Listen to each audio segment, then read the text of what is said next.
नमस्कार, सिटी न्यूजच्या बातमीपत्रात प्रेक्षकांचं मनपूर्वक स्वागत। आज दिनांक 24 जून 2025 वार मंगळवार।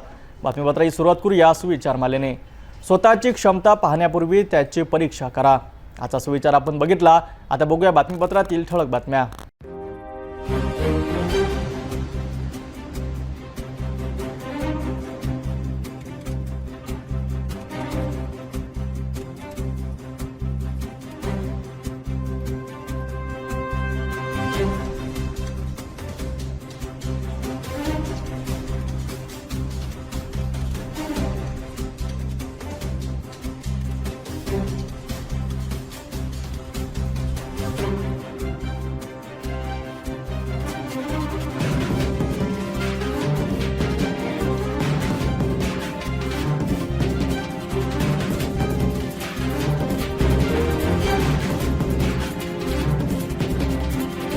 आपण ठळक बातम्या बघितल्या। आता घेऊ एक छोटासा ब्रेक।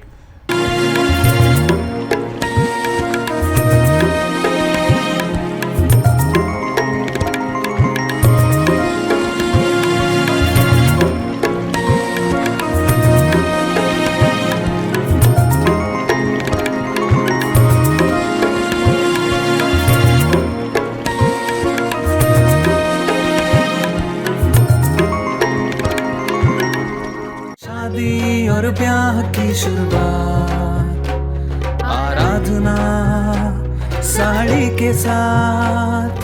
आराधना होलसेल शॉपिंग मॉल L2 बीझलँड complex, Nandgaon Peth, Amravati, Jawahar road, Amravati. Break नंतर बघूया सविस्तर बातम्या। अमरावती महानगरपालिकेने आज मायानगर टी पॉइंट परिसरात धडक कारवाई करत मोठे अतिक्रमण हटविले आहेत। अनेक वर्षांपासून मुख्य रस्त्यावर अनाधिकृतपणे थाटलेले मटण विक्रेत्यांच्या दुकानांवर आणि छोट्या-मोठ्या रेस्टॉरंटवर बुलडोजर फिरवण्यात आला। अमरावती महानगरपालिकेच्या हद्दीतील मायानगर टी पॉइंट, जो गोपालनगरमधून जाणाऱ्या मुख्य मार्गावर आहे, त्या ठिकाणी अनेक मटण विक्रेते आणि लहान रेस्टॉरंटनी मोठ्या प्रमाणावर अतिक्रमण केले होते। यामुळे या परिसरातील नागरिकांना मोठा त्रास सहन करावा लागत होता। दुपारी महानगरपालिकेने या सर्व अतिक्रमणांवर बुलडोजर चालवून ती जमीनदोस्त केली आहे। या कारवाई दरम्यान संतप्त व्यावसायिकांनी काही प्रमाणात तणाव निर्माण करण्याचा प्रयत्न केला, मात्र महानगरपालिकेचे कर्मचारी आणि राजापेठ पोलीस मोठ्या संख्येने घटनास्थळी उपस्थित असल्याने परिस्थिती नियंत्रणात राहिली।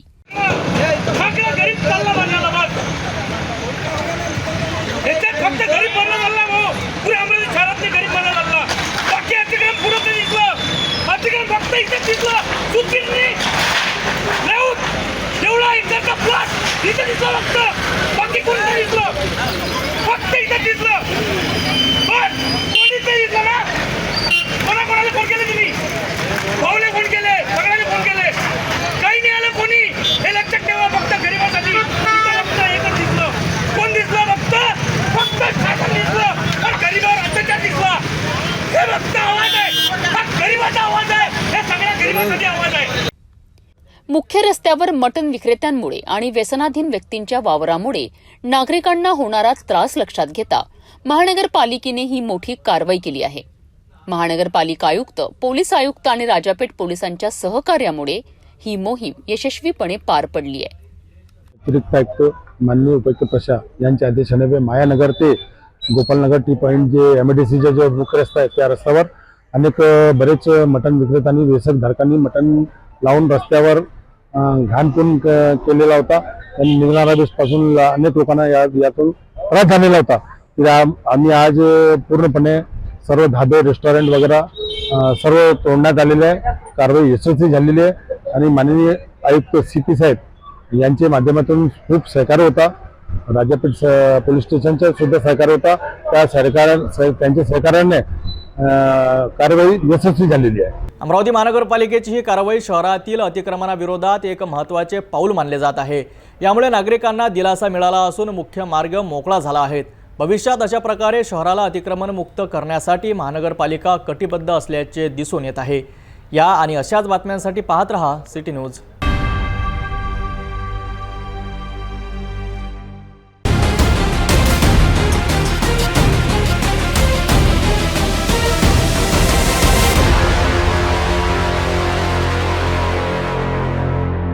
सध्या अमरावतीच्या बडनेरा शहरातून एक चिंताजनक बातमी समोर येत आहे. तर बडनेरा पोलीस स्टेशन हद्दीत चोरीच्या घटनांमध्ये मोठ्या प्रमाणात वाढ झाली आहे, ज्यामुळे नागरिकांमध्ये भीतीचं वातावरण निर्माण झालं आहे. चोरट्यांवर पोलिसांचा कोणताही वचक राहिला नसल्याचे चित्र दिसत आहे. अमरावती जिल्ह्यातील बडनेरा शहर सध्या चोरींच्या घटनांनी ग्रासले आहेत. लहान मोठ्या चोऱ्यांचे सत्र सातत्याने सुरू असून यामुळे नागरिकांच्या मनात भीती निर्माण झाली आहे. पोलिसांकडून नियमित गस्त घातली जात असली तरी त्याचा चोरट्यांवर कोणताही परिणाम होताना दिसत नाही. बडनेरा येथील नवी वस्ती परिसरातील आठवडी बाजारात सायंकाळी 6 ते 8 वाजताच्या सुमारास अनेक नागरिकांचे मोबाईल चोरट्यांनी लंपास केले आहेत. यापैकी काही घटनांची रितसर तक्रार बडनेरा पोलीस स्टेशनमध्ये दाखल करण्यात आली आहे, तर काहींनी तक्रार देणे टाळल्याचीही समजते. दुसरीकडे मातोश्री कॉम्प्लेक्समधील अमरावती मनपाच्या स्वच्छता विभाग तक्रार निवारण केंद्रात चोरी करण्याच्या उद्देशाने चोरट्यांनी कार्यालयाचे शटर तोडून आत प्रवेश केलाय. सुदैवाने कार्यालयात कागदपत्रांशिवाय दुसरे काहीही नसल्याने चोरट्यांच्या हाती काही लागले नाही. याच कॉम्प्लेक्समध्ये मेडिकल, बियर शॉपी, खानावळ, जिम आणि कपड्यांची दुकाने यांसारखी अनेक व्यावसायिक प्रतिष्ठाने आहेत. नशीब बलवत्तर म्हणून चोरट्यांनी या दुकानांमध्ये आपला मोर्चा वळवला नाही, अन्यथा मोठ्या प्रमाणात व्यापाऱ्यांचे नुकसान झाले असते अशी शक्यता नाकारता येत नाही. बडनेरा शहरात सतत घडणाऱ्या या चोरींच्या घटनांमुळे बडनेरा पोलिसांचा चोरट्यांवर वचक राहिलेला आहे की नाही अशा चर्चांना आता उधाण आले आहेत.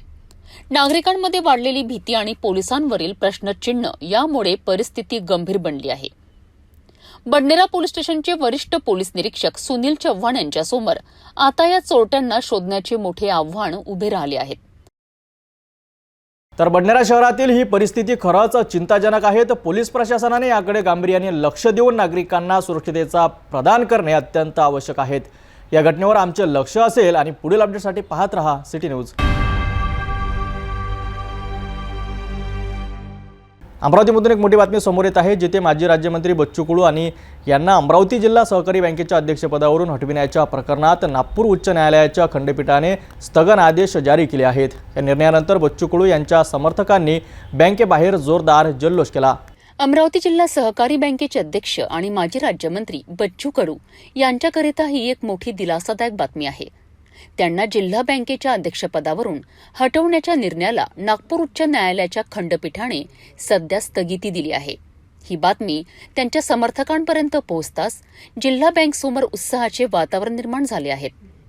कार्यकर्त्यांनी जोरदार आतिषबाजी केली, एकमेकांना मिठाई वाटून आपल्या आनंदाचा जल्लोष साजरा केला.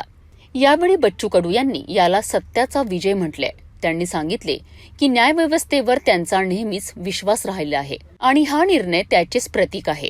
जल्लोषानंतर बँकेचे उपाध्यक्ष अभिजित ढेपे यांनीही माध्यमांशी बोलताना या निर्णयावर आपली प्रतिक्रिया व्यक्त केली आहे.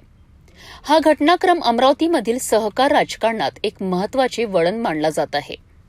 आज उच्च न्यायालयामध्ये नागपूर खंडपीठ इथे आमचे अध्यक्ष बच्चूभाऊ कडू यांच्या विरोधात जो एक निकाल दिला, निबंध सहाय्यक आपलं जेटीनी, त्याच्या विरोधात आज उच्च न्यायालयामध्ये सुनावणी होती आणि त्या सुनावणीमध्ये 3 वाजता पण सुनावणी सुरू झाली, ती 5 वाजेपर्यंत चालली आणि 5 वाजता उच्च न्यायालयाने यांनी जो भाऊच्या विरोधात निकाल दिला होता, आदेश काढला होता भाऊचं पद खारिज करण्याचा, त्या आदेशाला उच्च न्यायालयाने स्थगिती दिली आहे. कारण सरळ आहे का ही सगळी सरकारी यंत्रणा हे सरकारच्या विरोधात भाऊनी जे आंदोलन उभारलं शेतकऱ्यांच्या, शेतमजुरांच्या, दिव्यांगासाठी, हे आंदोलन उभारल्यामुळे भाऊंच्या विरोधात हा संपूर्ण कटकारस्थान करून भाऊच्या विरोधात हा आदेश देण्यात आला. आणि त्यामुळे कारण या प्रकरणामध्ये भाऊच्या विरोधात जी शिक्षा झाली आंदोलनाच्यासाठी, त्याच्यासाठी 17 मार्चला मुंबई उच्च न्यायालयाने भाऊच्या शिक्षेला पूर्वी स्थगिती दिली होती.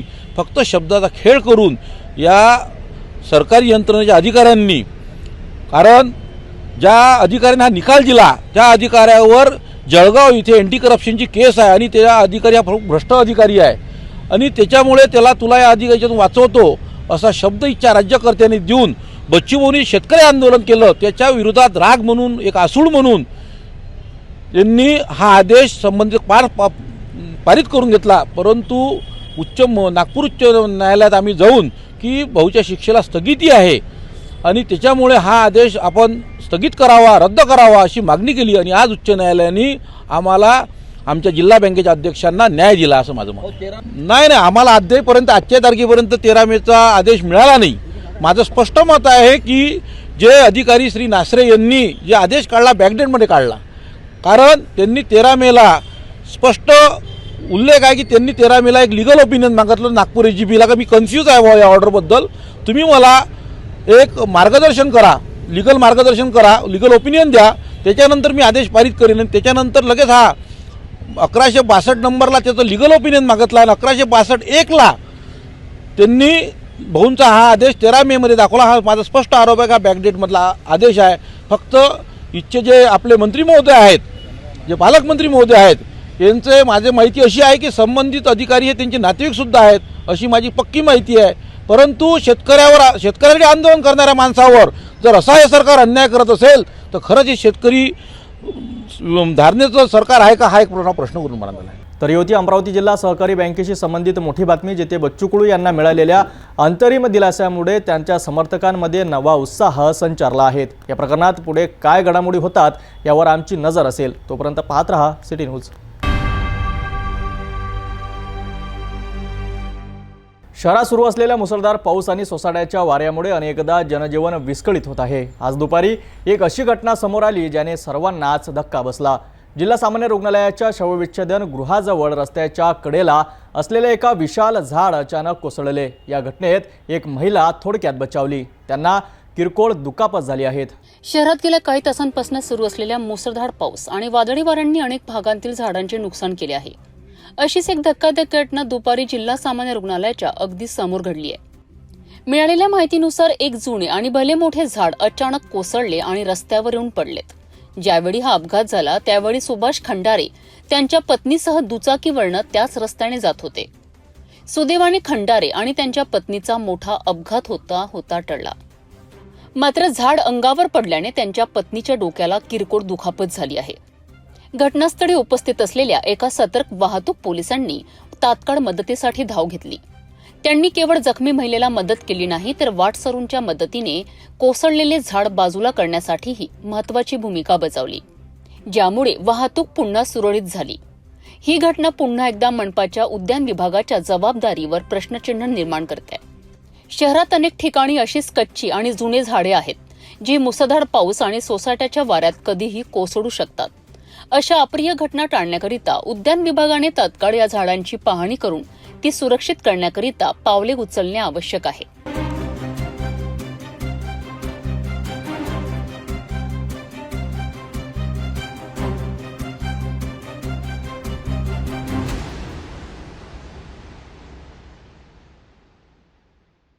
ही घटना स्पष्टपणे मनपाच्या उद्यान विभागासाठी एक इशारा आहे. तर शहरात अशी अनेक झाडे आहेत जे जीर्ण अवस्थेत आहेत आणि ते कधीही कोसळू शकतात. नागरिकांच्या सुरक्षितेसाठी खात्री करण्यासाठी विभागाने याकडे तात्काळ लक्ष देणे आवश्यक आहे. आशा आहे की या घटनेतून धडा घेऊन मनपा भविष्यात अशा कोणत्याही अप्रिय घटना टाळण्यासाठी सक्रिय पावले उचलतील. दुपारच्या सुमारास एका एसटी बसला भीषण आग लागली. मात्र चालकाच्या तत्परतेमुळे आणि अग्निशमन दलाच्या तत्परतेमुळे सुमारे 70 प्रवाशांचे प्राण वाचले आहेत. ही बस पूर्णपणे जळून खाक झाली असली तरी कोणतीही जीवितहानी झाली नाही. ही सर्वात महत्त्वाची बाब आहे. ही घटना काल सोमवार दिनांक 23 जून रोजी दुपारी 1:30 वाजता अमरावतीतील कठोरा रोडवरील रंगोली लॉन जवळ घडली. महाराष्ट्र राज्य परिवहन महामंडळाची बस क्रमांक MH40Y5694 ही चांदूर बाजारहून अमरावती डेपोकडे येत होती. या बसमध्ये जवळपास 70 प्रवासी प्रवास करत होते. बसचे चालक दिनेश खोब्रागडे यांनी बस चालवत असताना अचानक बसमधून धूर येताना पाहिला. तात्काळ त्यांनी परिस्थितीचे गांभीर्य ओळखले. बसच्या बॅटरी वायरिंगमध्ये शॉर्ट सर्किट झाल्यामुळे आग लागल्याचे निष्पन्न झाले.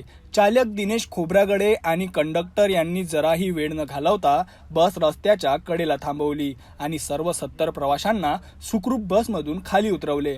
यामुळे मोठा अनर्थ टळला. घटनेची माहिती मिळताच महानगरपालिकेच्या अग्निशमन दलाला पाचारण करण्यात आले. अग्निशमन दलाच्या पथकाला घटनास्थळी पोहोचायला थोडा वेळ लागला, कारण सुरुवातीला चुकीच्या पत्त्यावर पोहोचले होते. रंगोली मंगल कार्यालयासमोर आग लागली असताना रंगोली पर्ल बडनेरा रोड येथे पोहोचले. तरीही उपकेंद्र प्रमुख सय्यद अनवर यांच्या नेतृत्वाखाली प्रेमानंद सोमकांबळे, मोहसिन इक्बाल, हर्षद दहातोंडे, निखिल बाठे, हाजी खान, ऋषिकेश जाधव, नावेद खान, शोएब खान, खडसे आणि चव्हाण यांच्या पथकाने अथक प्रयत्न करत एका तासात आगीवर नियंत्रण मिळवले. या दुर्घटनेत सुमारे 35,000 रुपयांचे नुकसान झाल्याचा अंदाज आहे. गाडगेनगर पोलीस स्टेशन परिसरातील या घटनेमुळे घटनास्थळी बघ्यांची मोठी गर्दी जमली होती. तर सुरक्षेसाठी पोलीस पथकही तात्काळ दाखल झाले होते. सुदैवाने कोणतीही जीवितहानी झाली नाही. यामुळे सर्वांनी सुटकेचा निश्वास घेतला. बस चालक आणि वाहकाच्या समजूतदारपणाचे सर्वत्र कौतुक होत आहे. कटोरा नाका के पास रंगोली मंगल कार्यालय के सामने अचानक चांदूर बाजार से आने वाली बस को आग लग गई। इस बस में करीब 70 यात्री सवार थे। इस बस में आग को काबू करने के लिए दमकल विभाग की गाड़ियां बुलाई गई, परंतु दमकल विभाग की गाड़ी यह रंगोली मंगल कार्यालय कटोरा नाका आने के बजाय बडनेरा रोड के रंगोली पर्ल होटल पहुंच गई थी। वहां से 1 घंटे बाद ये गाड़ी पहुंची। तब तक चालक की सतर्कता से ये आसपास के लोगों ने भी बचाव कार्य किया और आग पर काबू पाने के लिए प्रयास किया, जब तक गाड़ी भी यहाँ पहुंच गई थी। प्रत्यक्षदर्शी यहाँ पर एक जो जिसने देखा ये पूरा वाकया, उनसे हम जानेंगे कि किस प्रकार से ये दुर्घटना हुई। हमारे यहाँ अचानक एक बस आई और वो अमरावती से यानी चांदूर रेलवे से आ रही थी, चांदूर बाजार से। तो यहाँ आई और ये जो इलेक्ट्रिक का खंभा है वहां पे रुकी और एकदम से आग लगी। तो एकदम आग लगने से बहुत धुआं निकला और ड्राइवर खुद आ पहले और उन्होंने खुद कर फिर सब यात्री को बोला कि जल्दी से उतरिए, और उसकी वजह से हम सब इकट्ठे हुए और बहुत धुआं निकलने की वजह से हमने पहले इंजन को पानी डाला, कम बंद किया और उसके बाद सब यात्री अच्छे से व्यवस्थित उतर गए। और उसके बाद बस फायर ब्रिगेड आई और पानी वगैरह डाल किया उन्होंने और बस बढ़िया अच्छे से सब अच्छा हो गया, किसी की जान नहीं गई और सब यात्री बच गए। बस हमें अंगार लगी सामने कैबिन में अंगार लगी थी, तो फिर लोग एकदम से घबराहट के मारे उधर खिड़की में कूदने की कोशिश कर रहे थे। तो कई लोगों को हमने खिड़की में से निकाली, 4-5 लोगों को तो हमने निकाली। तो बच्चा था और 2 लोग तो खिड़की में से कूदे, तो उनके 2 के पैर फ्रैक्चर हो गए, तो हॉस्पिटल भी गए उधर। और फिर बहुत देर के बाद में एम्बुलेंस वगैरह आई, फायर ब्रिगेड वाले आए, लेकिन जब तक वो ड्राइवर साहब ने वो मार के फायर का मार के हमारे को दी थी। चांदूर बाजारातून येणारी बस ही कॅबिन मध्ये सेट वायरिंग जे आहे ना झालं, त्याच्यानंतर पार्किंग धक्का उडाला, त्याच्यानंतर धूर निर्माण झाला। त्या कारणास्तव एसटी मधले प्रवासी आहे जे त्यांना त्यांच्यामध्ये भीतीचं वातावरण निर्माण झालं। त्या कारणास्तव ते दरवाजातून निघण्याची कोशिश, कोणी खिडकीतून निघण्याची कोशिश केली आणि माझ्या बाजूचा जो हे आहे मेकॅनिकल, त्यांनी 5-6 जणांना खिडकीद्वारे बाहेर काढलं आणि मुलांना बाहेर काढलं आणि एक त्यामध्ये प्रवासी थोडा जखमी झाला खिडकीतून उडी टाकल्यामुळे त्यांनी बाकी काही नाही। आणि नंतर त्या ड्रायव्हरने ते कॅबिन मधलं जे पार्किंग होतं धक्का मारला होता, पाण्याने हे केलं। चालक आणि वाहकाच्या तत्परतेमुळे तसेच अग्निशमन दलाच्या प्रयत्नामुळे एक मोठी दुर्घटना टळली। या घटनेने सार्वजनिक वाहतुकीतील सुरक्षिततेचे महत्त्व पुन्हा एकदा अधोरेखित केले आहेत। पुढील बातम्यांसाठी पाहत रहा सिटी न्यूज। शहरातील मध्यवर्ती श्याम चौकातून एक थरारक घटना समोर आली आहे, जिथे अचानक झालेल्या शॉक सर्किटमुळे परिसरात काही काळ घबराटीचे वातावरण निर्माण झाले होते। सुदैवाने या घटनेत कोणतीही जीवितहानी झाली नाही। अमरावती शहरातील श्याम चौकाजवळ जिथे नेहमीच नागरिकांची वर्दळ असते, तिथे सायंकाळी रघुवीर मिठाईच्या दुकानाजवळ अचानक भयंकर शॉर्ट सर्किट झालंय। या घटनेमुळे परिसरात एकच खळबळ उडाली। शॉर्ट सर्किट इतकं मोठं होतं की विजेच्या तारांनी पेट घेतला आणि आगीचे भडके उडून आगीचे गोळे खाली पडू लागलेत। काही क्षणासाठी एक मोठा आवाज झाला, ज्यामध्ये नागरिकांमध्ये प्रचंड घबराट पसरली। सायंकाळी वर्दळीच्या वेळेत घडलेल्या या घटनेमुळे श्याम चौक थरारला। घटनेची माहिती मिळताच लोकांनी सुरक्षित ठिकाणी धाव घेतली, तर काही क्षणातच बघणाऱ्यांची मोठी गर्दी झाली। सुदैवाने आग वेळीच नियंत्रणात आणण्यात यश मिळाल्याने एक मोठी दुर्घटना टळली आहे। या घटनेत कोणतीही जीवितहानी झाली नसली तरी आगीच्या ज्वाळा आणि विजेच्या तारांमधील तणावामुळे आसपासच्या दुकानदारांनी तत्काळ सावधगिरी बाळगली। ही होती अमरावतीमधील श्याम चौकातील घटनेची माहिती. सुदैवाने कोणतीही मोठी दुर्घटना टळली असली तरी अशा घटनांमुळे विजेच्या सुरक्षितेचा प्रश्न पुन्हा एकदा ऐरणीवर आला आहे. महावितरणने याकडे गांभीर्याने लक्ष देणं गरजेचे आहे. सध्या तरी परिस्थिती नियंत्रणात आहे. अधिक बातम्यांसाठी पाहत रहा सिटी न्यूज. भावना ठाकरे डेप्युटी चीफ आहे अमरावती न्यायरक्षक ऑफिसमध्ये आणि माननीय श्री न्यायमूर्ती भूषणजी गवई हे अमरावतीचेच नसून तर पूर्ण भारताचं प्रतिनिधित्व करत आहे आणि हा आमच्यासाठी खरोखरच सोन्याचा क्षण आहे. आणि त्यांच्या निमित्ताने उद्या जो सत्कार समारंभ आयोजित केलेला आहे त्याचं पूर्ण श्रेय हे रासू गवई साहेबांना मी देणार. आणि असंच अमरावतीकरांना त्यांचं योगदान लाभत राहो आणि रिटायरमेंट नंतर पण सर खूप काही मार्गदर्शन करतील अमरावतीसाठी. हीच त्यांच्या सत्कारानिमित्त आणि त्यांच्या माननीय सर्वोच्च न्यायालयामध्ये जे त्यांना पद मिळालेलं आहे त्याच्याकरता आणि त्यांच्या उज्ज्वल भविष्याकरता मी ईश्वरचरणी प्रार्थना करते. मी ॲडव्होकेट सिद्धार्थ गायकवाड, डॉक्टर बाबासाहेब आंबेडकर राष्ट्रीय अधिवक्ता संघाचा महाराष्ट्र प्रदेश संयोजक. आमच्या भूषण गवई साहेबांकडून ज्या काही अपेक्षा आहेत त्या भरपूर आहेत. या कोर्टाच्या परिसरामध्ये आज एक आनंदाचं वातावरण आहे आणि भूषण गवई हे अमरावतीचे सुपुत्र असल्यामुळे आणि त्यांच्याकडे जो काही वैचारिक वारसा आहे तो आंबेडकरी तत्वज्ञानाचा आहे. आणि देशाच्या या राजकीय सामाजिक परिस्थितीमध्ये जे आम्ही बघतोय तर त्यामध्ये न्यायालयाची भूमिका ही सर्वसामान्य लोकांच्या हितासाठी अतिशय आवश्यक आहे. आणि या 2-4 महिन्यामध्ये जेव्हापासून गवई साहेब आलेले आहेत तेव्हापासून आम्ही सुप्रीम कोर्टाचं काही हिअरिंग ऐकतो किंवा सरकारने ज्युडिशियरीवर ज्या पद्धतीचं दडपण आणण्याचा प्रयत्न केलेला आहे ती धुळकावून लावण्याचं काम म्हणजे सर्वसामान्य लोकांच्या अपेक्षा पूर्ण करण्याचं काम भूषण गवई साहेब करत आहे. राहिला उद्याच्या कार्यक्रमाचा प्रश्न तर अमरावती जिल्हा वकील संघाच्या माध्यमातून कार्यक्रमाची संपूर्ण तयारी झालेली आहे.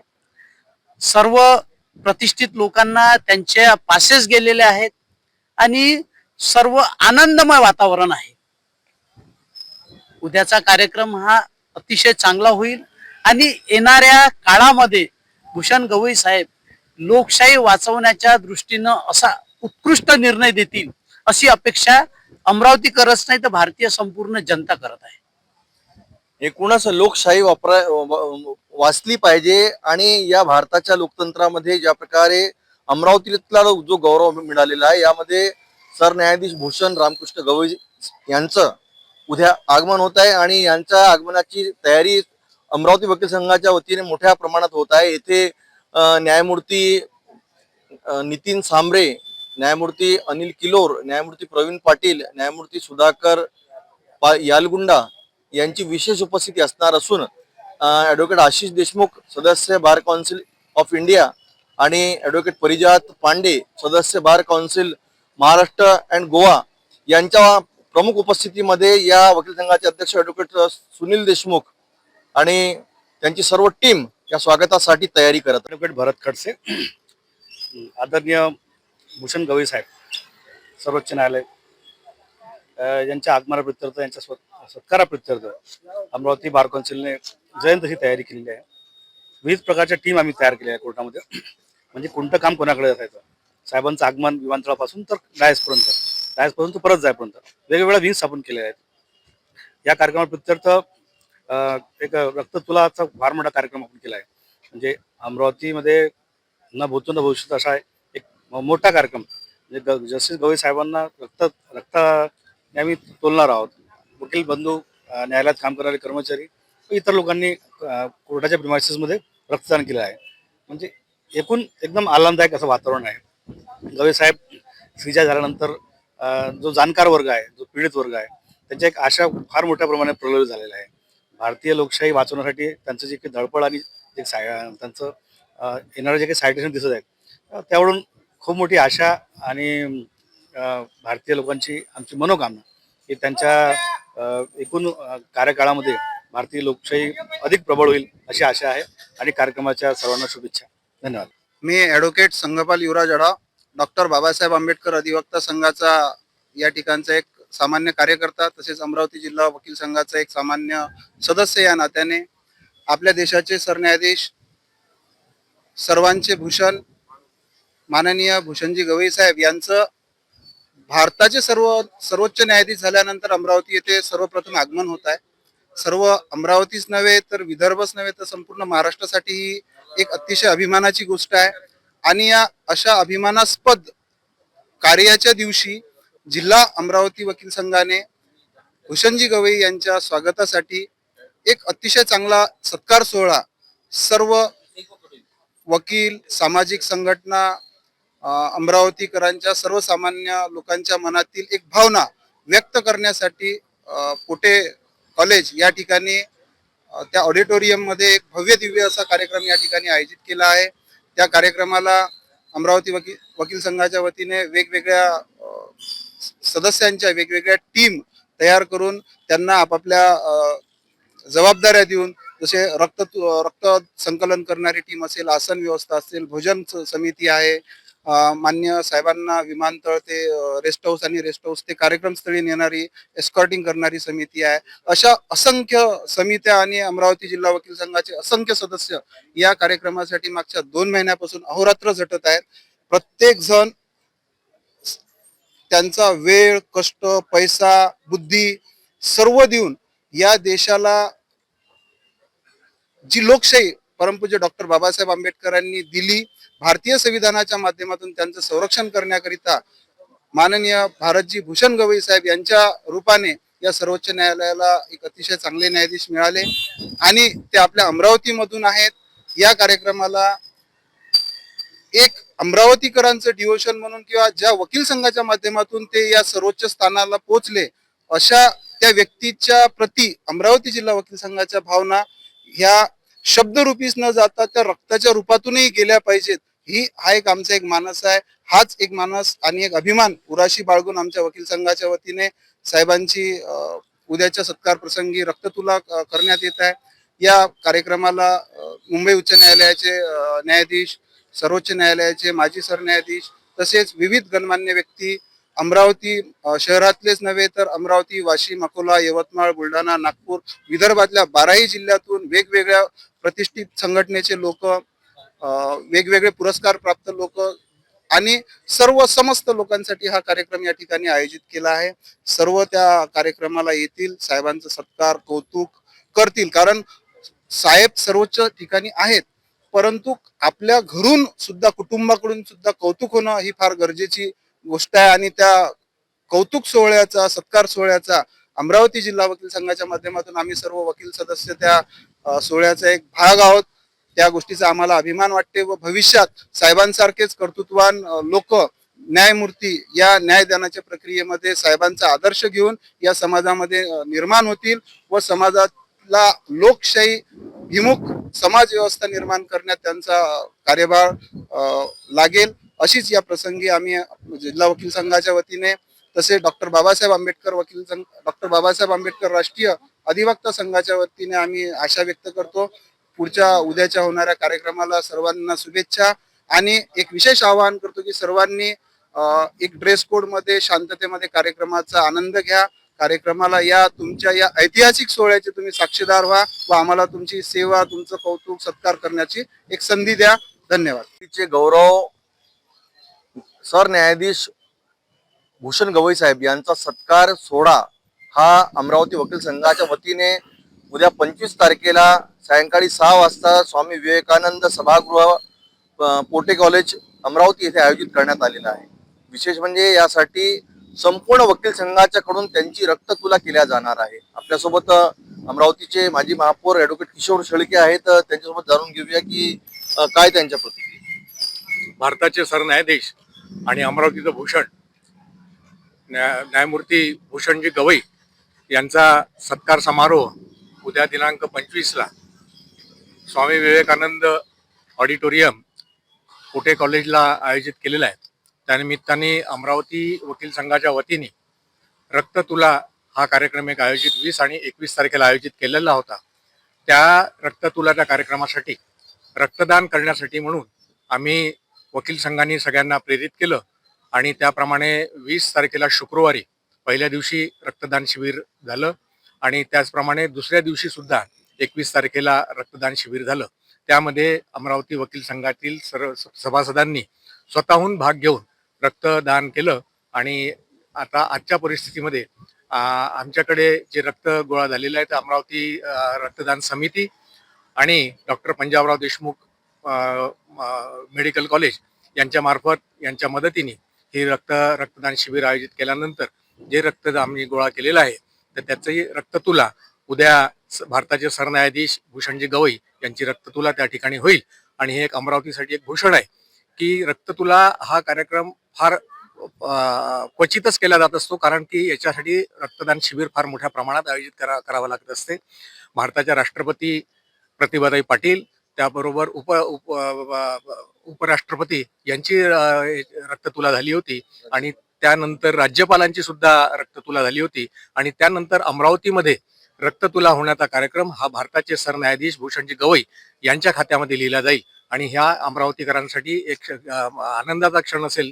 त्याचबरोबर भारताच्या इतिहासातला हा सुद्धा एक महत्वाचा क्षण असेल. अमरावती वकील संघाच्या वतीने माजी अध्यक्ष शिरीष झाकडजी आपल्यासोबत आहेत, त्यांच्यासोबत जाणून घेऊया एकूणच कार्यक्रमाची पूर्ण तयारी कशी आहे आणि काय उत्साह वकिलांमध्ये आहे.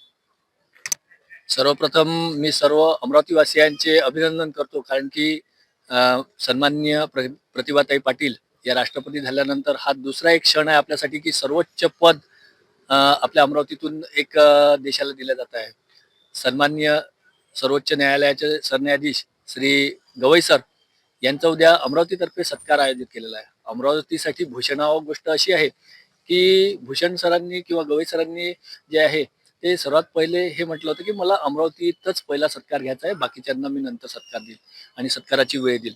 त्याप्रमाणे गवई सरांनी हा मान जो आहे अमरावती वकील संघाला दिलेला आहे. अमरावती वकील संघाचे अध्यक्ष श्री सुनील देशमुख सर यांनी खूप सुंदररित्या हा कार्यक्रम आयोजित केलेला आहे आणि ज्या कार्यक्रमस्थळी तो आयोजित केलेला आहे त्या ठिकाणी संपूर्ण व्यवस्था, बैठक व्यवस्था, तिथे येणाऱ्या पाहुण्यांची व्यवस्था आणि मोठ्या संख्येने वकील लोक उपस्थित राहणार आहे आणि मोठमोठे पदाधिकारी सुद्धा त्या ठिकाणी उपस्थित राहणार आहे आणि खरोखर अमरावतीसाठी आणि आमच्या वकील संघासाठी एक खूप मोठी मानाची सन्मानाची बाब ही आहे आणि त्याच्यासाठी मी सर्व पुन्हा एकदा अमरावतीकरांचे अभिनंदन करतो. सरन्यायाधीश भूषण गवई साहेबांचा उद्या सत्कार समारंभ आयोजित करण्यात आला आहे. अमरावती वकील संघाला देशातला पहिला सत्कार करण्याचा बहुमान मिळालेला आहे. आपल्यासोबत अमरावती वकील संघाचे अध्यक्ष ऍडव्होकेट सुनील देशमुख आहे, त्यांची काय प्रतिक्रिया, एकूणच काय तयारी आहे, खूप मागील 2 महिन्यापासून तयारी करत आहे, काय काय कार्यक्रम त्यांनी आयोजित केले जाणून घेऊ.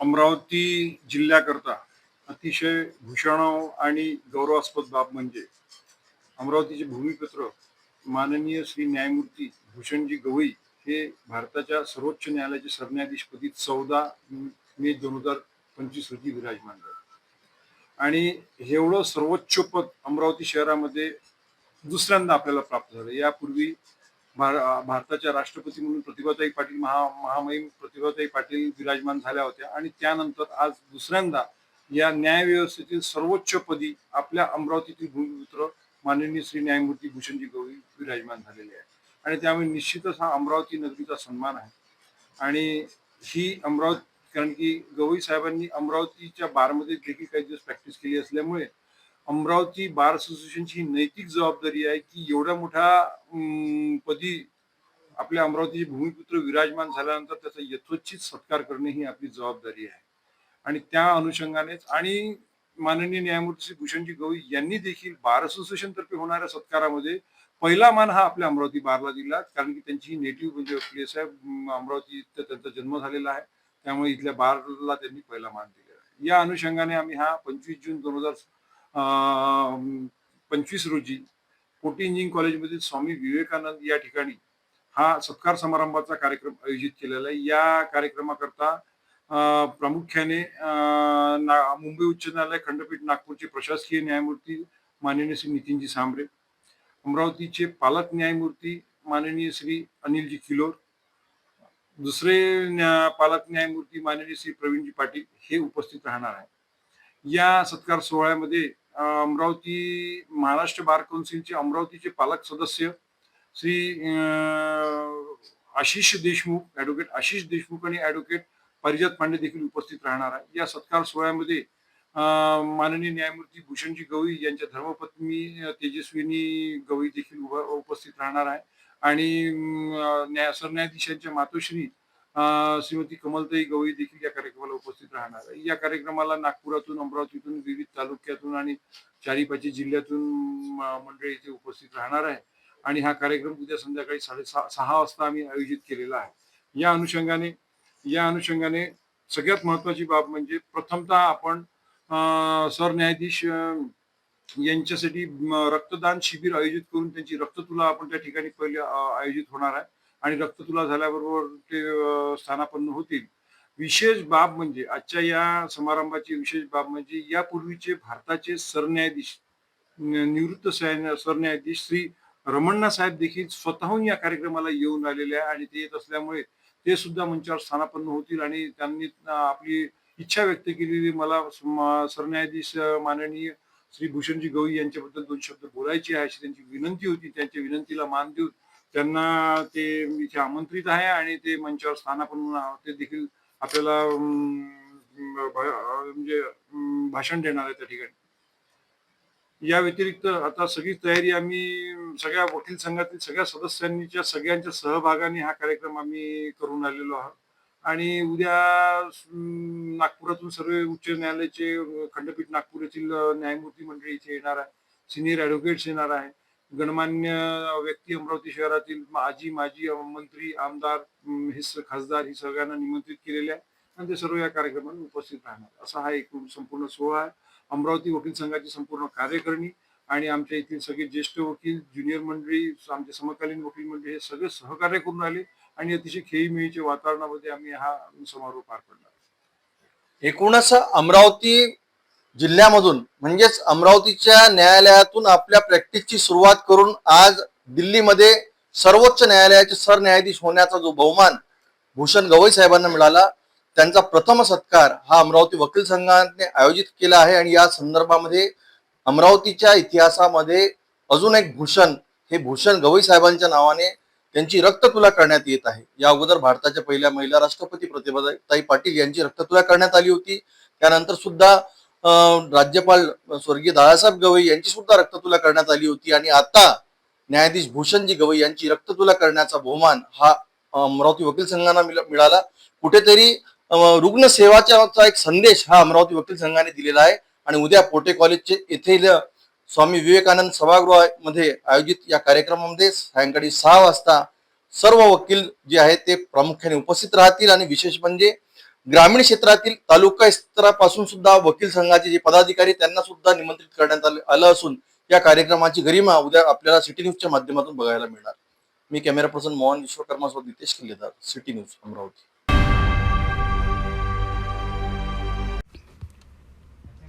अमरावतीमध्ये एक महत्त्वाचा कार्यक्रम होणार आहे जिथे भारताचे सरन्यायाधीश न्यायमूर्ती भूषण गवई यांचा सत्कार केला जाणार आहे। या भव्य सोहळ्याच्या तयारीकरिता शहरात कसून सराव करण्यात आलाय। भारताचे सरन्यायाधीश न्यायमूर्ती भूषण गवई यांच्या सन्मान सोहळ्याचे आयोजन अमरावती वकील संघाने केले आहे। या कार्यक्रमाच्या तयारीकरिता विमानतळापासून ते पोटे कॉलेजमधील स्वामी विवेकानंद सभागृहापर्यंत कडेकोट बंदोबस्तात रंगीत तालीम घेण्यात आली। या रंगीत तालीममध्ये पोलीस आयुक्त अरविंद चावरिया यांच्यासह उपायुक्त कल्पना बारवकर आणि अनेक डीसीपी व पोलीस निरीक्षक उपस्थित होते। वकील संघाचे अध्यक्ष ॲडव्होकेट सुनील देशमुख आणि त्यांच्या टीमसोबत पोलीस आयुक्त अरविंद चावरिया यांनी संपूर्ण मार्गाची पाहणी केली। त्यांनी सुरक्षा व्यवस्थेचा आढावा घेतला आणि काही महत्त्वाच्या सूचनाही दिल्यात। सुरक्षेच्या दृष्टिकोनातून पोलीस आयुक्तांनी कार्यक्रम स्थळ आणि भोजन स्थळाची विशेष पाहणी केली। त्यांनी माहिती दिली की सरन्यायाधीशांच्या आगमनादरम्यान काही ठिकाणी ओळखपत्राशिवाय प्रवेश प्रतिबंधित असेल। सुरक्षा व्यवस्थेत कोणतीही त्रुटी राहू नये याकरिता पोलीस प्रशासन पूर्णपणे सज्ज आहे। अमरावतीचे भूषण सरन्यायाधीश माननीय भूषण गवई साहेब यांचा अमरावती वकील संघातर्फे उद्या सत्कार आयोजित करण्यात आलेला आहे। या सत्कारासाठी आज रंगीत तालीम CP अरविंद चावरिया यांच्या मार्गदर्शनामध्ये आयोजित करण्यात आली होती. पोलीस आयुक्त अरविंद चावरिया यांनी घटनास्थळी बघून सर्व ठिकाणचा सुरक्षेचा दौरा केलेला आहे. विशेष म्हणजे त्यांच्यासोबत उपायुक्त कल्पना बारावकर, DCP सागर पाटील आणि सर्व अधिकारी होते. विशेष म्हणजे इथे काही सूचनासुद्धा वकील संघाला देण्यात आलेल्या आहे.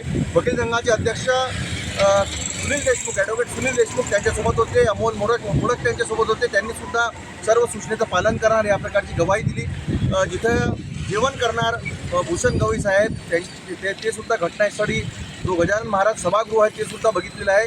ऑडिटोरियममध्ये स्टेजचा सुद्धा सर्व पाहणी केलेली आहे. सुरक्षेच्या दृष्टिकोनातून भारताच्या सर्वोच्च पदावर असलेले सरन्यायाधीश भूषण गवई यांच्या सत्कारासाठी विमानतळापासून तर कोटे कॉलेज, स्वामी विवेकानंद ऑडिटोरियमपर्यंत सुरक्षेचे बंदोबस्त करून आज रंगीत तालीम करण्यात आली आहे.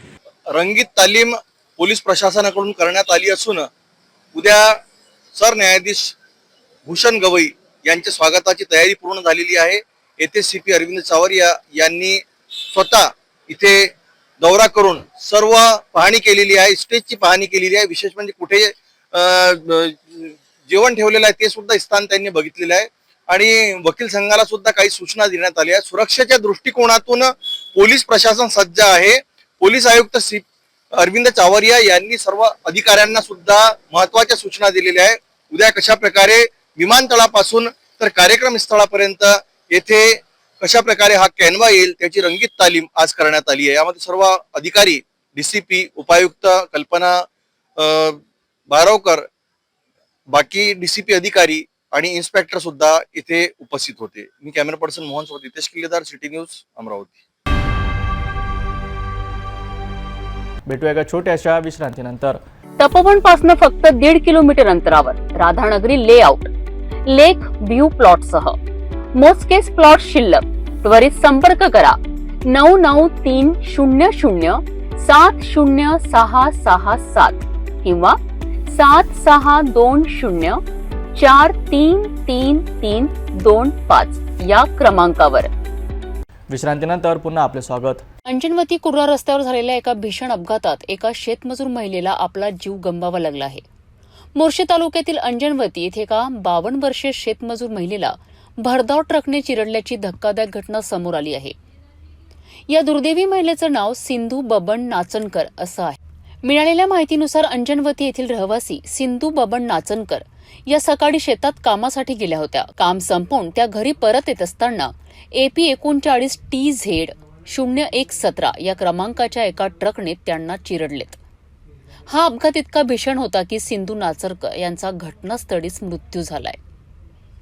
अपघात होताच ट्रक चालक तात्काळ घटनास्थळावरून फरार झाला. या घटनेमुळे परिसरात हळहळ व्यक्त होत आहे.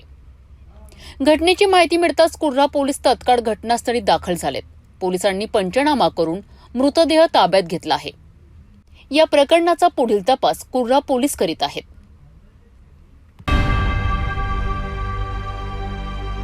अमरावती जिल्ह्यातील मोर्शी तालुक्यातून एक चिंताजनक बातमी समोर येत आहे. घुसर फाटा येथे पाणी पुरवठा करणारी एक मुख्य जलवाहिनी फुटल्याने लाखो लिटर पाणी अक्षरशः वाया जात आहे आणि यामुळे नागरिकांमध्ये तीव्र संताप व्यक्त केला जात आहे. मोर्शी तालुक्यातील घुसर फाटा परिसरात पाणी पुरवठा करणारी मुख्य जलवाहिनी फुटल्याने गेल्या 2 ते 3 दिवसांपासून मोठ्या प्रमाणात पाण्याचा अपव्यय होत आहे. आपण दृश्यांमध्ये पाहू शकता की कशा प्रकारे हजारो लिटर पाणी वाया जाऊन रस्त्यावर वाहत आहे.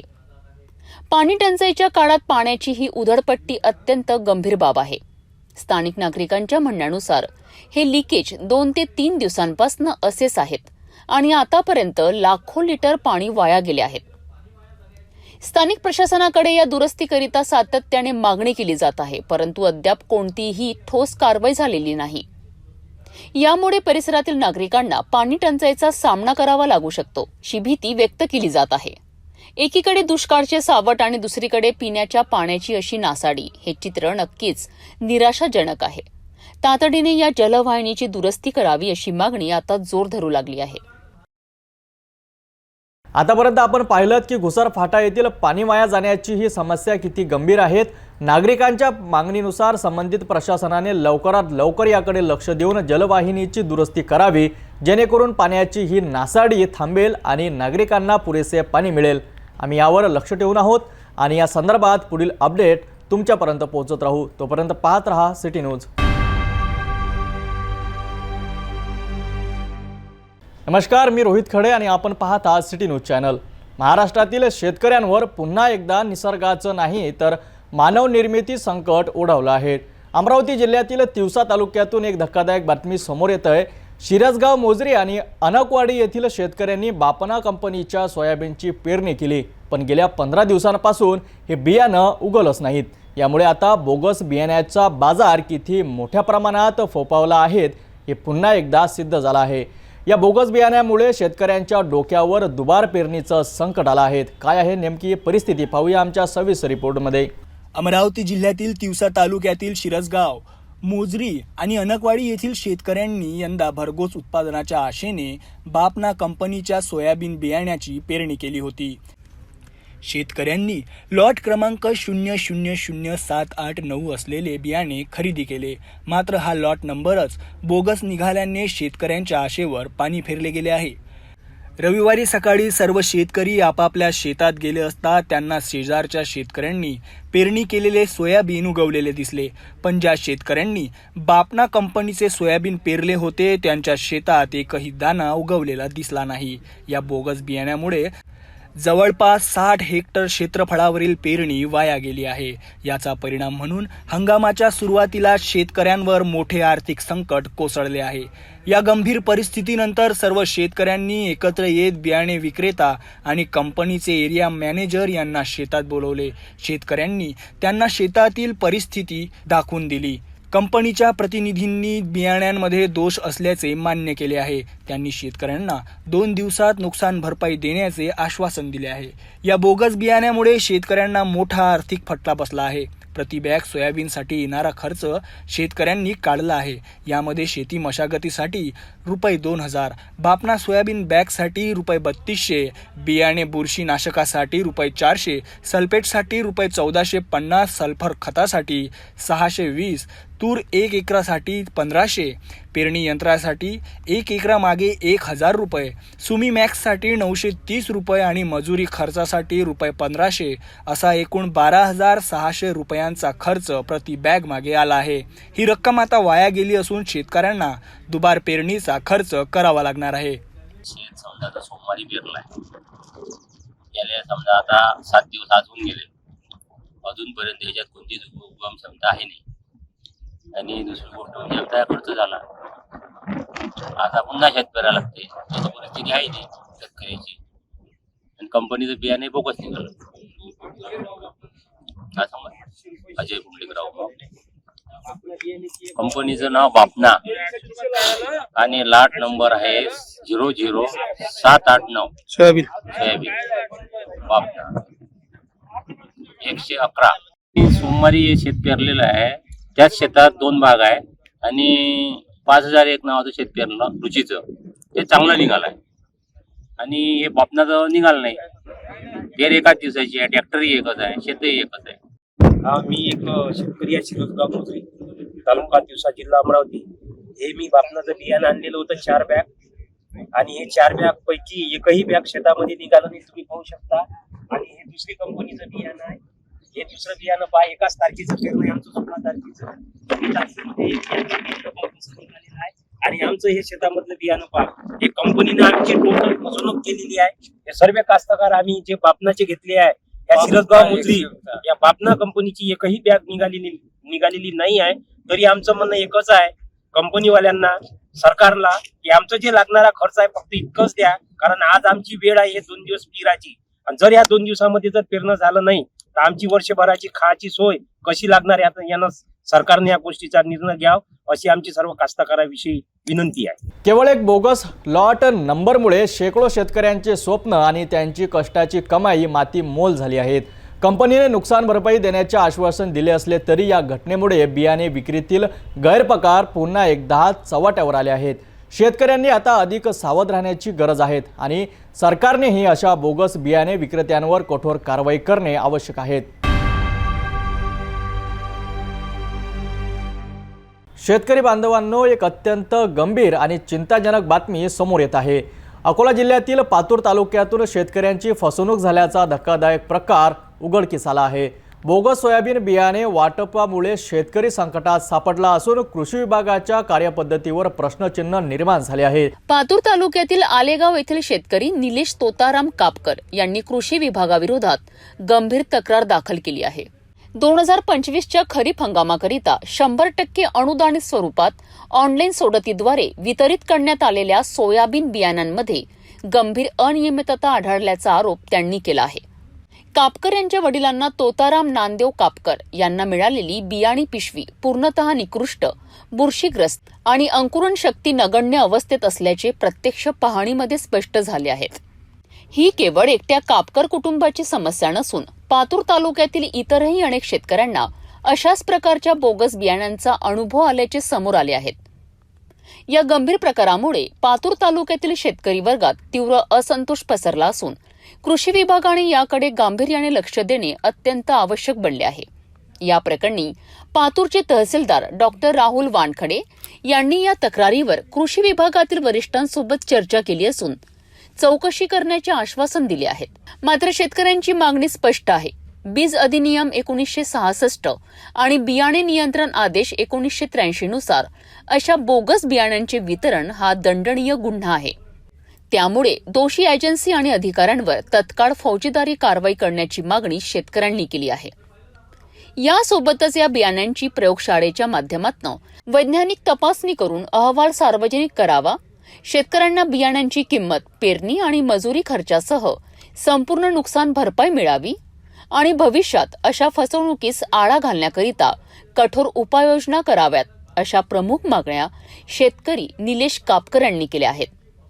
जर त्यांच्या मागण्या लवकर मान्य झाल्या नाहीत तर पातूर तालुक्यातील शेतकरी संघटित होऊन तीव्र आंदोलन छेडतील असा इशाराही त्यांनी दिला आहे.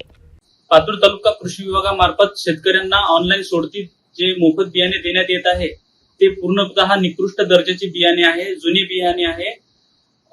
ते माझे वडील श्री तोताराम नामदेव कापकर यांचा ऑनलाईन सोडती नंबर लागला असता मी बियाणे स्वतः तपासले. माझे वडील, माझे बंधू यांनी तपासले असता शेतात पेरणी योग्य नसल्यामुळे आम्ही ते परत आणले आणि ऑनलाईन तहसीलदार साहेब पातूर यांना आम्ही तक्रार दिली, लेखी तक्रार दिली. तसेच वरिष्ठ लेवलला सुद्धा तक्रारी दिलेल्या आहेत. तरी या प्रकरणाची गंभीर दखल घेण्यात यावी आणि ऑनलाईन सोडतीचे बियाणं वाटप सुरू आहे ते निकृष्ट दर्जाचे असल्यामुळे त्याचा तात्काळ वाटप थांबवावा आणि नवीन बियाणे शेतकऱ्यांना उपलब्ध करून देण्यात यावे. धन्यवाद. तर पहिल्यांदा आपण पातूर तालुक्यातील शेतकरी बोगस सोयाबीन बियाण्यामुळे मोठ्या अडचणीत आले आहेत. आता कृषी विभाग आणि प्रशासनावर मोठी जबाबदारी आहे की त्यांनी या प्रकरणाची गांभीर्याने दखल घेऊन दोषीवर कठोर कारवाई करावी आणि शेतकऱ्यांना न्याय मिळवून द्यावा. शेतकरी आधीच अनेक संकटांना सामोरे जात असताना अशा फसवणुकीमुळे त्यांना आणखी आर्थिक फटका बसू नयेत हीच अपेक्षा आहेत. काही दिवसांपूर्वीच तयार झालेल्या राज्य महामार्ग 312वर बस स्थानकाची तोडफोड झाल्याचं उघड झालंय. यामागे दारू पिणाऱ्या तडीरामांचा हात असल्याचं बोललं जातंय, ज्यामुळे शासनाचं लाखो रुपयाचं नुकसान झालं आहे. अकोला आता ओपन बार झालंय का असा प्रश्न नागरिक विचारत आहेत. अकोला ते दर्यापूर जोडणारा राज्य महामार्ग 312 हा काही दिवसांपूर्वीच प्रवासासाठी खुला झालाय.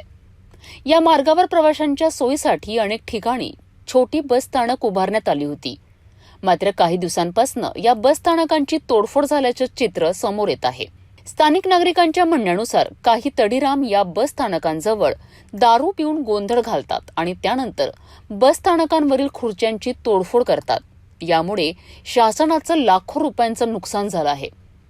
अकोला जिल्ह्यातून दारू पिण्यावरून होणारे वाद आणि त्यातून घडणाऱ्या गंभीर घटना काही नवीन नाहीत. आतापर्यंत दारूच्या वादातून जिल्ह्यात 2 ते 3 हत्या झाल्याची नोंद आहे. दुसरीकडे अकोला पोलीस ऑपरेशन प्रहार या अंतर्गत जिल्ह्यात दारूबंदीसाठी ठिकठिकाणी छापे मारित आहेत.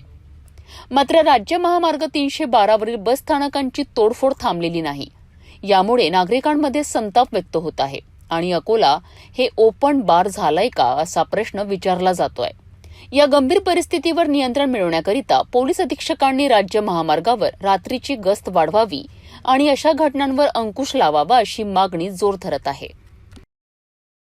तर पाहिलं आपण अकोला जिल्ह्यातील वाढत्या दारूच्या गैरवापरामुळे निर्माण झालेली गंभीर परिस्थिती, सार्वजनिक मालमत्तेचं नुकसान आणि कायदा सुव्यवस्थेचा प्रश्न यामुळे नागरिकांमध्ये चिंतेचं वातावरण आहे. यावर तातडीने उपाययोजना करणं अत्यंत गरजेचं आहे. एक अत्यंत दुर्दैवी बातमी समोर येत आहे. अकोला जिल्ह्यातील पातूर तालुक्यातून भीषण अपघात झाला आहे. या अपघातात 2 जणांचा जागीच मृत्यू झाला आहे तर अनेक जण गंभीर जखमी झाले आहेत. अकोला जिल्ह्यातील पातूर तालुक्यातील बाभुळगाव नजीक एक भीषण अपघात घडलाय. मिळालेल्या माहितीनुसार एक भरधाव ट्रकने प्रवासी ऑटोला जोरदार धडक दिली. धडक इतकी भीषण होती की ऑटोमधील प्रवासी बाहेर फेकले गेले. या अपघातात दोघांचा जागीच मृत्यू झाला आहे. मृतांमध्ये एक पुरुषाचा आणि एक महिलेचा समावेश असल्याची प्राथमिक माहिती आहे. या अपघातात एक जण गंभीर जखमी झाला असून त्याला तातडीने नजीकच्या रुग्णालयात दाखल करण्यात आले आहेत. तसेच काही प्रवासी किरकोळ जखमी झाले आहेत. अपघातानंतर घटनास्थळी बघणाऱ्यांची गर्दी जमली होती. स्थानिक नागरिकांनी तातडीने धाव घेत जखमींना मदत केली आणि त्यांना रुग्णालयात पोहोचवण्यासाठी मदत केली. या दरम्यान अपघातानंतर ट्रक चालक घटनास्थळावरून फरार झाला आहे. पातूर पोलिसांनी अपघाताची माहिती मिळताच तत्काळ घटनास्थळी धाव घेतली. या प्रकरणी पातूर पोलीस ठाण्यात गुन्हा दाखल करण्यात आला असून फरार ट्रक चालकाचा शोध पोलीस घेत आहेत. ही होती अकोल्यातून आलेली अपघाताची दुर्दैवी बातमी. या घटनेमुळे परिसरात हळहळ व्यक्त केली जात आहे. आम्ही या घटनेवर लक्ष ठेवून आहोत आणि पुढील अपडेट तुमच्यापर्यंत पोहोचत राहू. तोपर्यंत पाहत रहा सिटी न्यूज.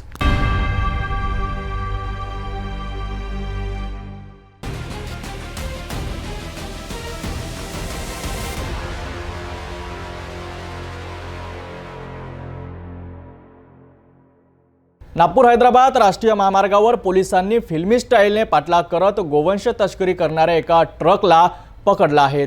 या कारवाईत 24 जनावरांची सुटका करण्यात आली. याबाबत पाहूया सविस्तर माहिती.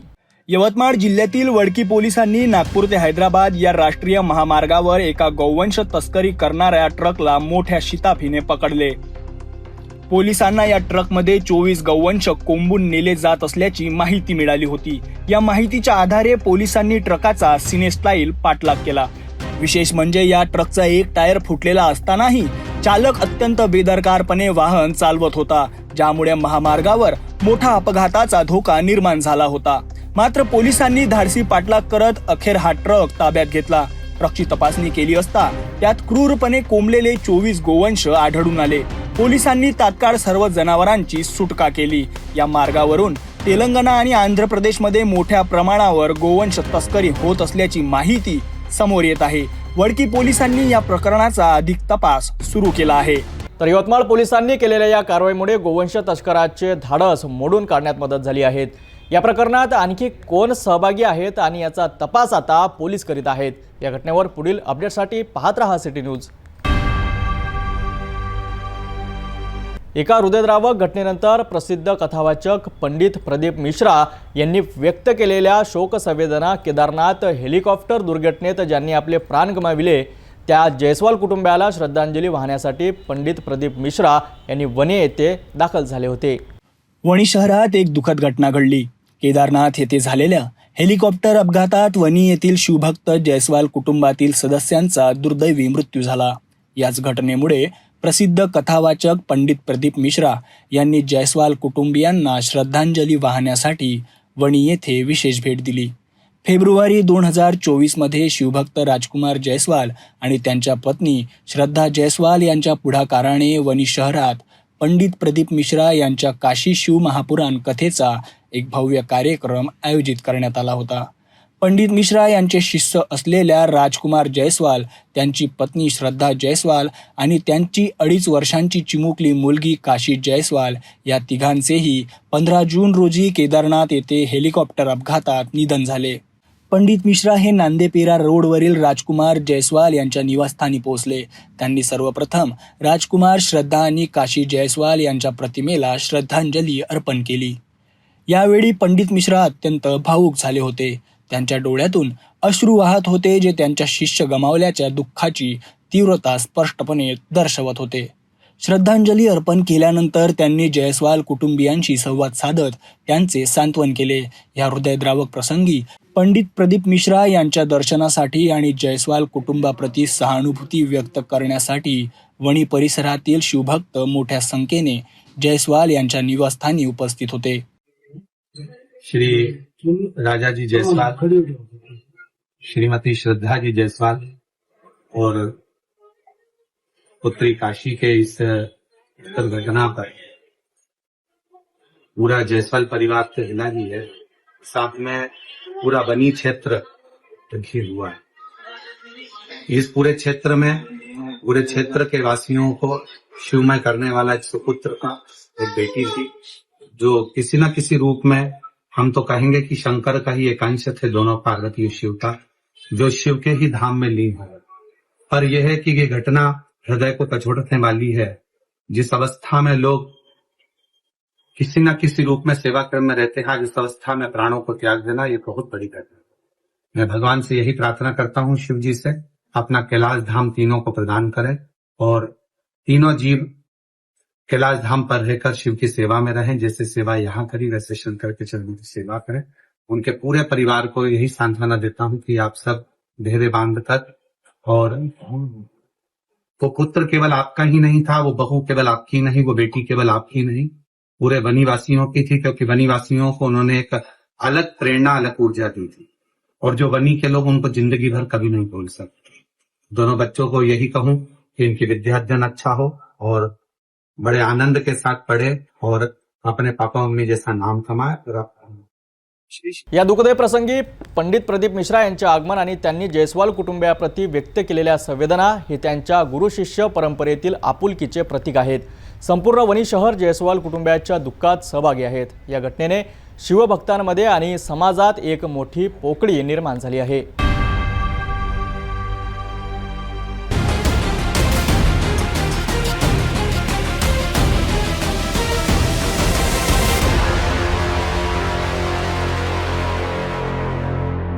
पुणे शाखेच्या सामाजिक सुरक्षा विभागाने हुडकेश्वर पोलीस ठाण्याच्या हद्दीत सुरू असलेल्या एका अनैतिक मानवी व्यापार अड्ड्यांवर छापा टाकून 2 पीडित महिलांची सुटका केली आहे. या कारवाईत 2 आरोपींना अटक करण्यात आली असून मोठ्या प्रमाणात मुद्देमाल सुद्धा जप्त करण्यात आला आहे. अधिक माहिती पाहूया सविस्तर रिपोर्टमध्ये. नागपूर शहरात गुन्हेगारीला आळा घालण्याकरिता पोलीस प्रशासन सतर्क झाले आहे. याचाच एक भाग म्हणून गुन्हे शाखा सामाजिक सुरक्षा विभागाला हुडकेश्वर पोलीस ठाण्याच्या हद्दीत अनैतिक मानवी व्यापाराची गुप्त माहिती मिळाली आहे. या माहितीच्या आधारे जयंती नगरी येथील ओयो ग्रीन गेस्ट हाऊसमध्ये दत्तधाम नगर बेसा रोड हुडकेश्वर येथे धाड टाकण्यात आली. या धाडीत पोलिसांना 2 पीडित महिलांची सुटका करण्यात यश आले आहे.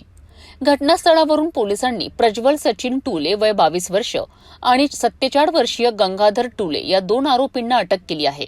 या कारवाईत पोलिसांनी 40,000 रुपये किमतीचे 2 मोबाईल फोन, 10 रुपयांचे कंडोम पॅकेट आणि 2600 रुपये रोख रक्कम असा एकूण 42,610 रुपयांचा मुद्देमाल जप्त केला आहे. अटक केलेल्या आरोपींची आणि सुटका केलेल्या पीडित महिलांची वैद्यकीय तपासणी करण्यात आली आहे. या प्रकरणाचा पुढील तपास हुडकेश्वर पोलीस ठाण्याकडे सोपविण्यात आला आहे. भारतीय न्याय संहिता कलम 143 सह पीटा ऍक्ट 1956च्या कलम 3, 4 आणि 5 अंतर्गत गुन्हा दाखल करण्यात आला आहे. शहरात चालणाऱ्या अशा गैरकृत्यांविरोधात पोलीस विभागाने कंबर कसल्याचे या कारवाईतून स्पष्ट झाले आहेत. के समय सामाजिक सुरक्षा विभाग में जानकारी मिली कि हुडकेश्वर इलाके में ओयो ग्रीन गेस्ट हाउस है, वहाँ पे वेश्या व्यवसाय चल रहा है. तो वो खबर के मुताबिक हम लोग पंटर और 2 महिला पंच के साथ वहाँ पे जाके रेड कार्रवाई की, जहाँ पे हमें प्रज्वल सचिन टुले और यह आरोपी वहाँ पे मिला, और 2 एक महिला और एक लड़की, ऐसे 2 लोग उन्होंने वहाँ पे रखे हुए थे वेश्या व्यवसाय करने के लिए. यह होटल जो है उसके पिताजी सचिन गंगाधर टुले इनके नाम से है और वही चला रहे थे. ऐसे जानकारी मिलने के बाद उनको भी हमने अरेस्ट किया है. 2 पीड़ित महिलाओं की हमने वहां से मेडिकल करके जांच करके छोड़ दिया है और 2 आरोपियों के ऊपर कार्रवाई करने के लिए हुडकेश्वर पुलिस स्टेशन के ताबे भी दिया है. लगभग गए 3 साल से वो होटल चालू है और अभी कुछ दिन पहले उन्होंने ये काम चालू किया होगा, तो इसकी जानकारी हम लोग तक पहुंच गई. माननीय CP sir Shri Ravindra Singal sir और detection DCP sir Rahul Makanikar sir, इनके मार्गदर्शन के अनुसार यह कार्रवाई की गई. तर अशा प्रकारे गुन्हे शाखेच्या सतर्कतेमुळे 2 महिलांची मानवी व्यापारातून सुटका झाली आहे. या घटनेमुळे शहरात अशा प्रकारची गैरकृत्ये थांबविण्यासाठी पोलिसांकडून आणखी कठोर पावले उचलली जातील अशी अपेक्षा आहेत. या आणि अशा बातम्यांसाठी पाहत रहा सिटी न्यूज.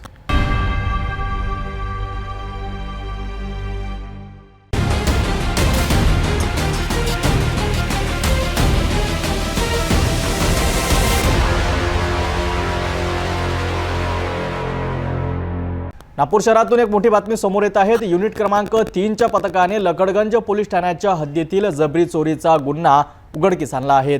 2 आरोपींना मुद्देमालासह अटक सुद्धा करण्यात आली आहे। नागपूर शहरातील लकडगंज परिसरात नुकत्याच घडलेल्या एक जबरी चोरीच्या गुन्ह्याचा पर्दाफाश करण्यात स्थानिक पोलिसांना मोठे यश मिळाले आहे।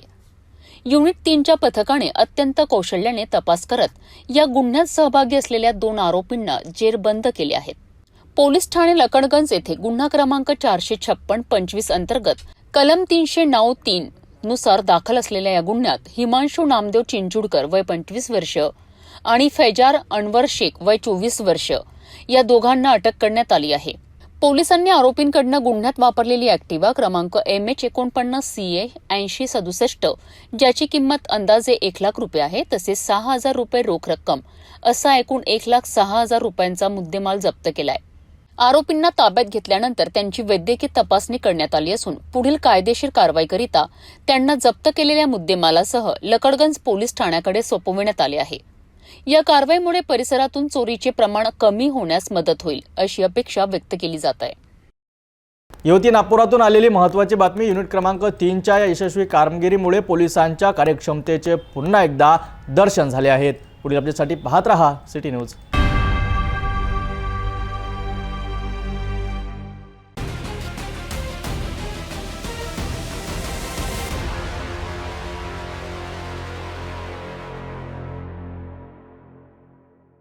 नागपुर में जहां पुलिस ने एक महत्वपूर्ण कदम उठाते हुए बड़ी मात्रा में जब्त मादक पदार्थों को नष्ट किया है, यह कार्रवाई ऑपरेशन थंडर के तहत की गई और इसका उद्देश्य युवाओं को नशे के खिलाफ जागरूक करना था। नागपुर शहर पुलिस ने ऑपरेशन थंडर के तहत एक बड़ी कार्रवाई को अंजाम दिया। इस अभियान के तहत 54 विभिन्न मामलों में जब्त किए गए 714 किलोग्राम मादक पदार्थों को नष्ट किया गया। यह कार्रवाई Maharashtra enviro power limited Butibori MIDC में वरिष्ठ पुलिस अधिकारियों की उपस्थिति में की गई। और खास बात यह रही कि विद्यार्थियों के मौजूदगी में इन पदार्थों को नष्ट किया गया। इस दौरान पुलिस अधिकारियों ने उपस्थित विद्यार्थियों को मादक पदार्थों के गंभीर दुष्प्रभाव के बारे में विस्तार से जानकारी दी ताकि वे नशे से दूर रह सके और दूसरों को भी इसके प्रति जागरूक कर सके। शहर पोलिसांनी याच्यापूर्वी जो काही अंमली पदार्थ म्हणजे नार्कोटिक ड्रग्स हा जो मुद्देमाल पकडलेला आहे त्याच्यामध्ये गांजा असतो, MD पावडर आहे, चरस आहे, डोडा पावडर आहे, असा वेगवेगळ्या प्रकारचा नार्कोटिक ड्रग्स आहे जे आपल्या शरीराला घातक असतात। तर या व्यसनापासून दूर राहिलं पाहिजे आणि हा घातक पदार्थ असल्यामुळे याला आपल्याला जाळून नष्ट करायचं असते। तर आज नागपूर शहरात जेवढा काही माल पकडलेला आहे 714 किलो तो या ठिकाणी नष्ट करत आहे आणि तुम्हाला इथं बोलवण्याचा उद्देश असा आहे की तुम्ही युवा पिढी आहे आणि या नशेच्या पासून आपण दूर राहिलं पाहिजे, सगळ्यांना सुद्धा दूर ठेवलं पाहिजे कारण हा घातक आहे, याचा आपण वाद सुद्धा घेऊ शकत नाही। आणि हा जर अंमली पदार्थ आपण जर कोणाच्या सांगण्यावरून कोणाच्या याच्यावरून जर घेतला तर आपलं जीवन त्याच्यामुळे खराब होते, समाजावर सुद्धा परिणाम पडतो, म्हणून आपण याला जाळून नष्ट करत असतो। आज तो कार्यक्रम आयोजित केला होता आणि तुमच्यापर्यंत हा उद्देश पोहोचला पाहिजे युवा वर्गापर्यंत की अंमली पदार्थ समाजात किती घातक आहे याकरता तुम्हाला या ठिकाणी बोलवलेलं होतं। यह पहल पुलिस आयुक्त डॉक्टर रविंद्र कुमार सिंघल के निर्देशन में की गई, जो आगामी 26 जून को विश्व स्तर पर मनाए जाने वाले अंतर्राष्ट्रीय नशा विरोधी दिवस के अनुरूप है। इस कड़ी में नागपुर शहर में एक नशा विरोधी सप्ताह मनाया जा रहा है। इस विशेष सप्ताह के तहत नागपुर शहर के विभिन्न पुलिस स्टेशन क्षेत्रों में अब तक जब्त किए गए सभी मादक पदार्थों को चरणबद्ध तरीके से नष्ट किया जा रहा है ताकि समाज से नशे की जड़ को उखाड़ा जा सके। तो यह थी नागपुर से ऑपरेशन थंडर के तहत मादक पदार्थों को नष्ट करने और युवाओं को जागरूक करने की खास खबर। पुलिस का यह प्रयास निश्चित रूप से समाज को नशे से मुक्त करने की दिशा में एक बड़ा कदम है। जो पूरा माल नष्ट किया जा रहा है, कितना माल नष्ट किया जा रहा है और कितने थानों का माल जो जब्त किया गया था वो नष्ट किया जा रहा है? यहाँ जो आज जो डिस्ट्रक्ट करने वाले हैं गांजा वगैरह, तो इसमें ऑल पुलिस स्टेशन है और उसमें 54 आइटम्स है, टोटल गुने का मुद्दे माल है और 714 किलो आज यहाँ पूरा डिस्ट्रॉय करने वाले हैं। और सर यहाँ पे जो स्कूल के बच्चे भी नजर आ रहे हैं, उनको क्या यहाँ पे संदेश दिया जा रहा है और जनता से क्या आह्वान किया जाएगा जिससे वो नशे से दूर रहे? ये बच्चों के लिए इसलिए दिखाया है कि ये जो नशा है ये अच्छा नहीं है और ये हमेशा पुलिस इसको इस तरह से डिस्ट्रॉय ही करती है। किस तरह से प्रोसीजर पार्ट भी पता हो वो भी है।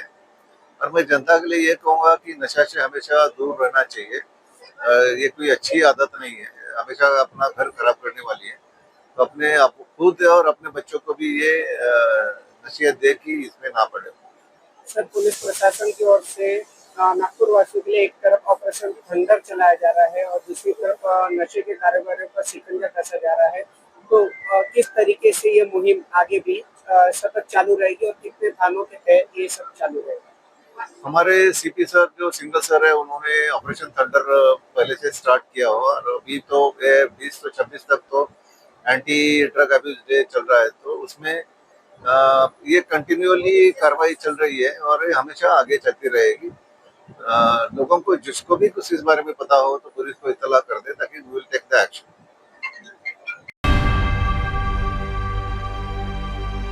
जाता पुन्हा एकदा आजच्या ठळक बातम्या।